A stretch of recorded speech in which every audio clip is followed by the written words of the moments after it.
Hi there, I'm Dr. Tim Fargo. I'm the Clinic Director at Chiropractic Health and Wellness Center in Edina. I'm also the founder of Scoliosis. It's a company that does natural alternatives to scoliosis treatment for patients of all ages. I wanted to spend a few minutes with you today talking about scoliosis, a subject near and dear to my heart. I will tell you that this is a condition that concerns many people, not just children, but also adults. To define for you, a scoliosis is a spinal deformity, which means that it does involve actual change in the shape of the spinal bones. I'm going to show you. A scoliosis is actually a sideways curve of the spine. By that I mean this way, that involves rotation, either of the vertebrae themselves or of the rib cage. If you've seen a person with scoliosis, you may have noticed that they may have a rib cage that's humped, if you will, or pushed out on one side. The most common type of scoliosis is known as idiopathic scoliosis. Idiopathic scoliosis, it's a $10 word, but basically what it means is that the scoliosis is of no known cause. If there's a known cause for it, it's not idiopathic. Idiopathic scoliosis can affect infants, and I've seen cases of it, juveniles, adolescents, and even adults. It's defined by when the scoliosis is actually identified, and it's determined that it's of no known cause.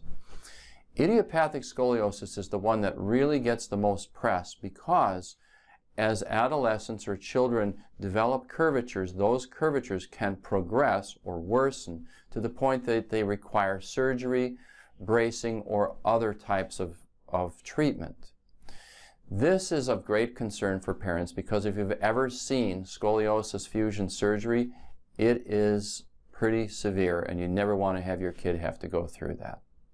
Generally speaking, idiopathic scoliosis, especially in children, is not pain-producing. If I haven't already said it, about 80% of all scoliosis cases are of the idiopathic category.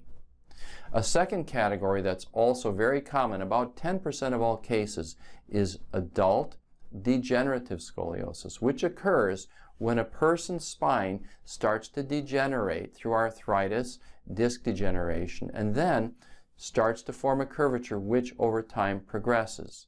There is a common idea, particularly in conventional approaches to scoliosis, that once a person's skeleton has matured, there's no risk of progression, there's really nothing that should be done, and a watch and wait approach is taken.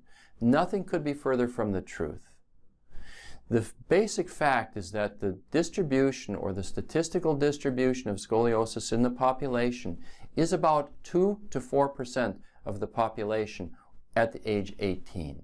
By the time a person reaches 60 years old, the percentage is about 30% of the population. What does this tell us? Scoliosis is a progressive condition. An article in the 2017 edition of the Archives of Physical Medicine and Rehabilitation indicated that the mean rate of progression is 1.47 degrees per year, which, what does that mean? If you're an adult, and this is in adults, if you have a 20-degree curve, within 10 years you might have a 35-degree curve, which is really, really serious.